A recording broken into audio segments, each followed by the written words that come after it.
Assalamu alaikum, and we're back for the final segment of BFA on the Ball show.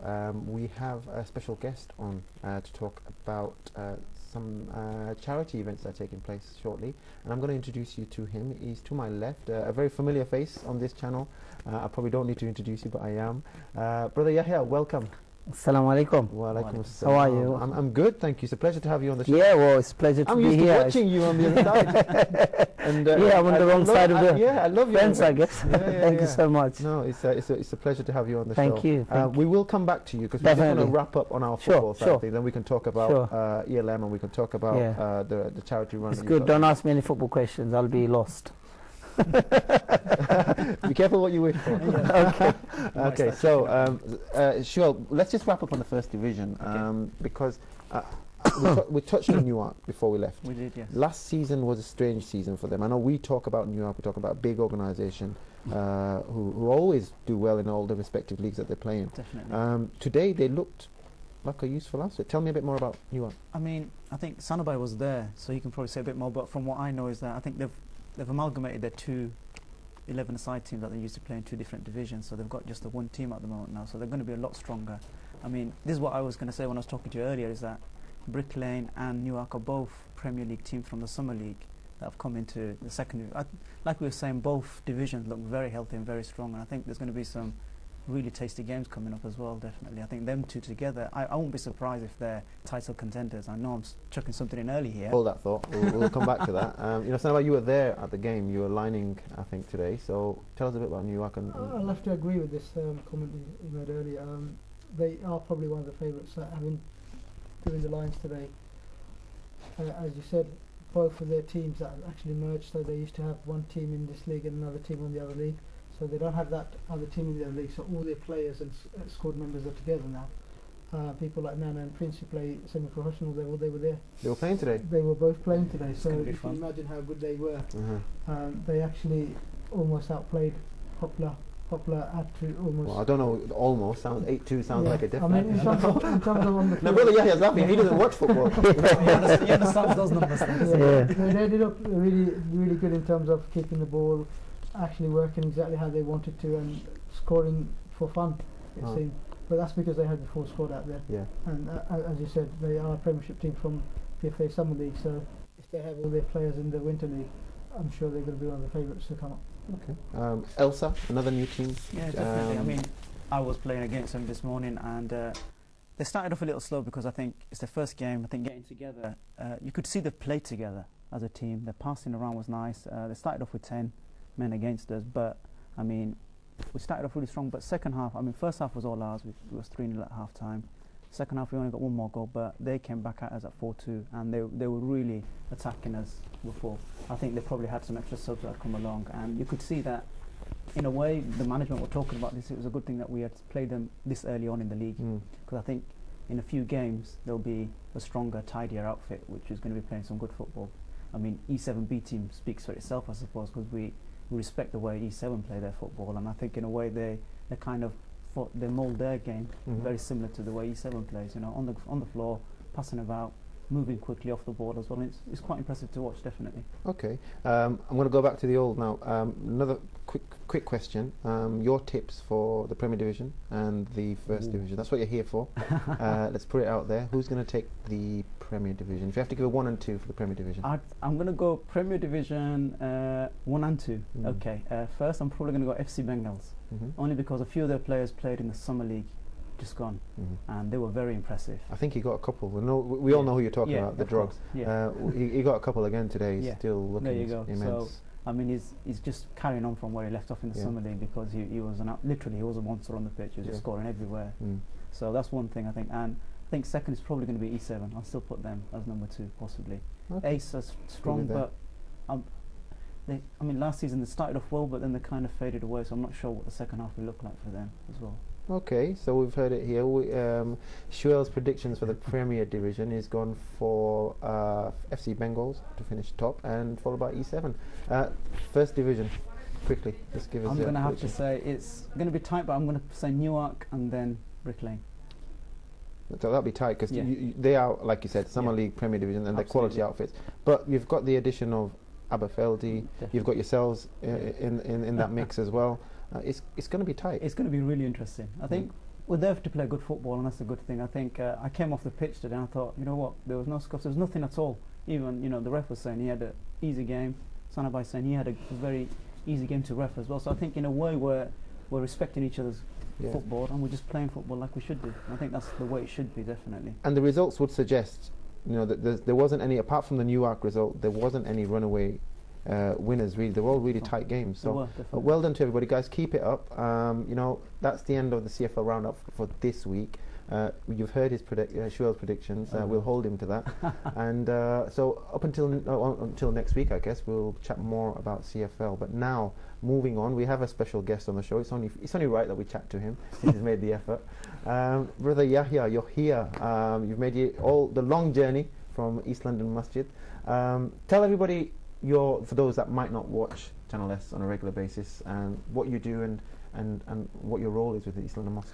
Okay, thank you very much once again. First and foremost, I'd like to thank Channel S for facilitating this program, and more so especially the Bangladesh Football Association for holding this program once every week, I believe. And I think it's a very good initiative to engage the wider audiences of Channel S, the wider audience of the British Bangladeshi community, and maybe community beyond that, to be able to come on a platform like this to talk about sports and come together and actually contribute to a positive existence right here in this part of the world. It's very nice and very interesting and very, very encouraging. Myself, I'm not necessarily a football person. I do play football now and then. I've got a ligament issue, and it's ongoing. But today I'm here on behalf of the East London Mosque. East London Mosque is the landmark institution of the British Muslim community. It's probably the busiest institution in the Muslim community, if you like, in Britain. You know, annually it has about 1.5 million people going through its doors, basically. And there's a good portion of the audience being young as well as women, and you'd be happy to know the reason why I'm here is for this great initiative called Run for Your Mosque. For those who probably know about it, if you frequent the East London Mosque often, then you'd know more about the Run for Your Mosque. Once again, Run for Your Mosque is a great initiative by the East London Mosque to actually get the community engaged in if you like fundraising, but also to become fit and active in the community. And Run for Your Mosque was started in 2012.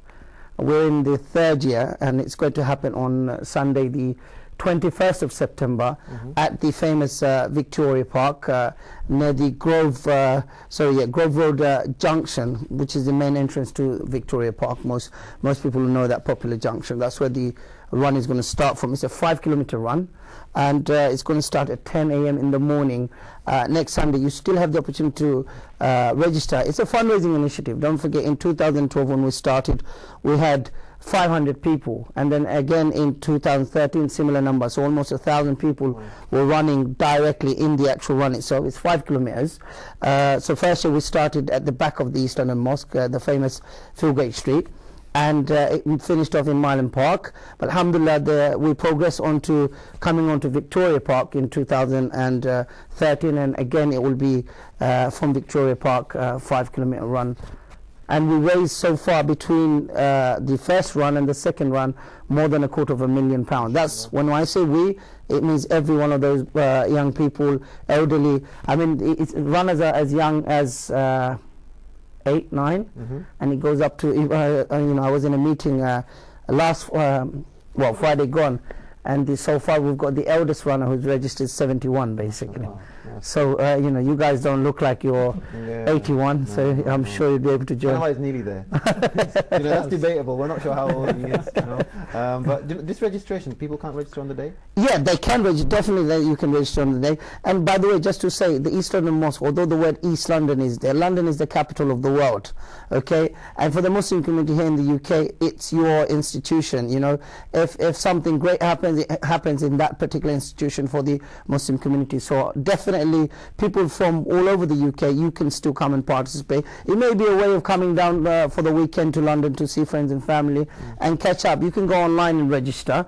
Just to say, for young people under the age of 12, is £20 registration, and anybody above that, including the 71-year-old, it's a £50 registration fee. And the target that we have for people is about £250 to raise, basically, as part of contributing to the debt that the mosque currently has for its 8-story building called the Mariam Centre, dedicated to mainly women's facilities, which includes a gym, school, social activity facility, so on and so forth, basically. So everybody has a right to be involved, and everybody has a duty to contribute towards this great institution which lives, you know, it's more than 100 years old, basically, and every one of us, a lot of our fathers and uncles and parents contributed with you know, their wealth and their time, and everybody should be taking part. You still have a chance to register, and I think people should get online, theeasternmosque.org.uk, and register as soon as possible, or you can turn up to the mosque in the next few days, or call the mosque and get yourself registered. During the week,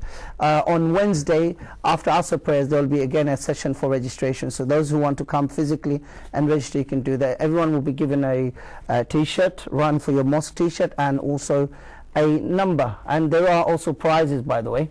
You've got a Nintendo DS, you've got a Red Letter Day, you've got the Galaxy Samsung tablet, you've got a laptop, you've got a mountain bike. So this is more about... Is that for everybody? This is more about encouraging the 71-year-olds to... So is that for everybody? No, of course not. Fine. I wish we could. Maybe one day we will be able to. And don't forget to register twice. Yeah. By the way, what I would definitely say to businesses that are watching out there, every year we've had big sponsors. People like to be part and parcel of the East London Mosque and the great contribution it makes. And for all those businesses and institution initiatives out there, even as a family, you think, oh, you want to be part of something great with East London Mosque, it's your opportunity, you know, so give them a call and register and even become one of the key sponsors. They've got a gold package, a bronze, and a what do you call the third one? Silver. No, gold, silver, and bronze. Sorry, Yeah. gold, silver, and bronze. Okay. Okay. Yeah. So that's out there for you as well. The flyer, as you can see, we're going to get it on the screen any minute now. But look, guys, get online, register. Just one more time, remind everybody where they need to go. Yeah. Okay. The actual, well, if you want to register, you register on the website of the easternmosque.org.uk. You can also come on Wednesday after Asr prayers, and you physically register. There will be desks for you to register. People have already registered. Other people are registering. You can call up and also register. And you know, if worse comes to worse, you can come on the day and do that. But don't forget, under 12s is £20 registration, over 12s is £50, and the target for each of you is about 250. Friends, family, your local shop, and people like that will definitely support you. Do they have to raise that £250? Some people probably watching and think, oh, I don't know if I can raise some people it. can raise less than that. Some people end up raising more than that. Yeah. But no, it's not compulsory. It's a target, and you work with that, basically. Yeah. That's what's very, very important. Do they have to have the money in on the day, or can they? No, give it they gradually? can collect it over time and give it over a period of day. You know, I don't know, maybe a month, 2 months. It could. That's also possible, basically. I mean, with all good deeds, the sooner you do something, the greater it is. Of course, that opportunity is there, but definitely you have to register. That's very, very important, basically. Okay, and on the day, other than the running, we're all gonna be running around Victoria Park. What else is there for families? And well, the thing is, I mean, there'll be some recreational activities there for families. I mean, you know, if, it's quite a good day out, actually. Yeah. Victoria Park is quite a big place. They've you know, improved it. They improved it. Yeah, They're brilliant. For those exactly. that haven't been, it's a great day out. So Yeah. you've got a reason to go, and Exactly. hopefully we'll have other things. Maybe, I don't know. Yeah, but well, we're not talking about fun fair or things like that. There'll be some small recreational activities, but there'll probably be some food stalls and things like that that people can engage in. And the park has a lot of facility anyway that people can benefit from. We really pray that the weather will be, inshallah, very blessed, and the whole event will be blessed. And once again, we will become part of an historical initiative. Next year, you know, the Run for Your Mosque could become even bigger. We're talking about more than 1,000 people for the last 2 years. Third year, inshallah, we're looking at hopefully bigger, and then it should grow bigger and bigger, and it becomes a part and parcel of the diary of people in the UK. Okay. Do you know what will be really popular? I'm not sure if we can give them the day off. You know where I'm going. Oh, the football players. Not the football The players. people in your league. More important than them is the Sanasur Sasa. If you're watching, he's going to get himself down. We've got about 10 of them. So Oh, really? Are they sponsoring the BFA by any chance? They're not sponsoring BFA. I think we're sponsoring them. We need to find a way to text them. Let's not get into that conversation. We're live on air here at BFA. So yeah, listen, good luck with this. This is a great initiative. Inshallah, everybody gets involved. Run for Mosque. guys. It's for the East London Masjid. They're trying to. We all know the importance of clearing debt in our religion. So we need to really help and support as much as we can. And inshallah, everybody watching out there, and even ourselves, if we get the opportunity.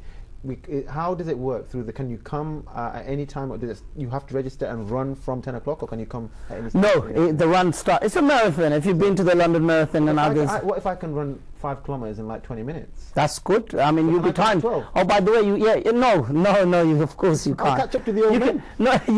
You can finish early because you're a good runner. That's not a problem. But you need to start on time with everyone else, basically. The starting is equal ops, but the finishing is not. Okay. You see, now I'm going to have to think about it. Yeah. I will be there, inshallah, all being well. Well, listen, thank you very much for your time. But before I go, I think I need to ask you one question. Go on. I know you said you're not interested in football. No, I won't say I'm not interested. What area do you live in Tower Hamlets?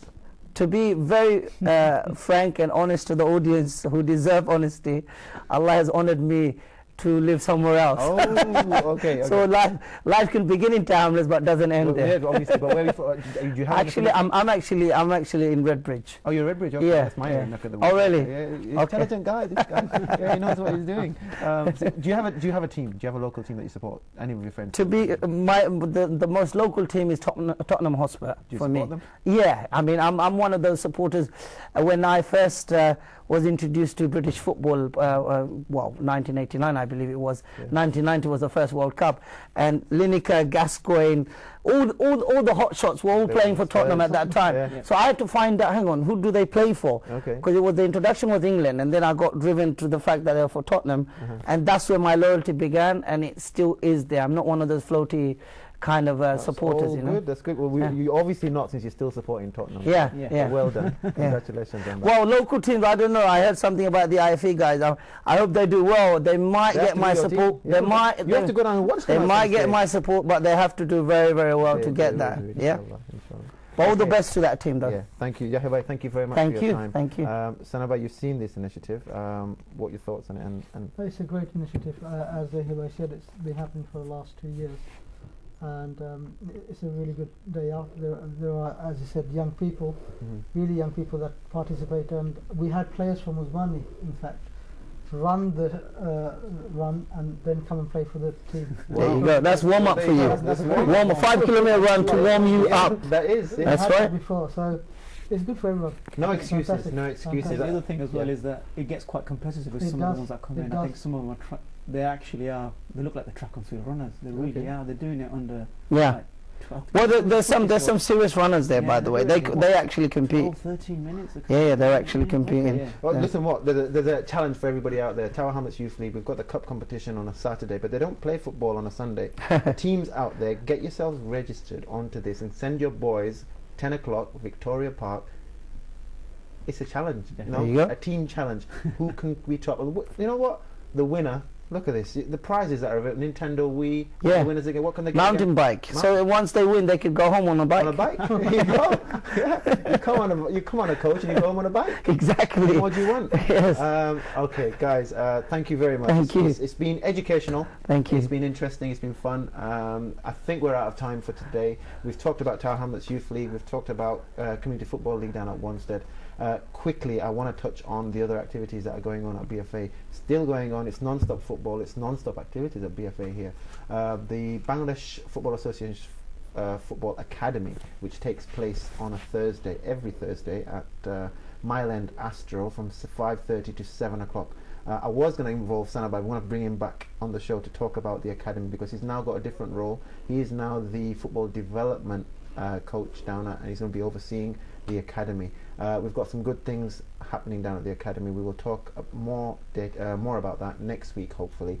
But for today, unfortunately, we're out of time. Until next week, where we're going to talk about everything that is Tower Hamlets Youth League Cup and CFL. I've been Imran Ghazi. You've been watching On the Ball. Good night and Assalamu alaikum.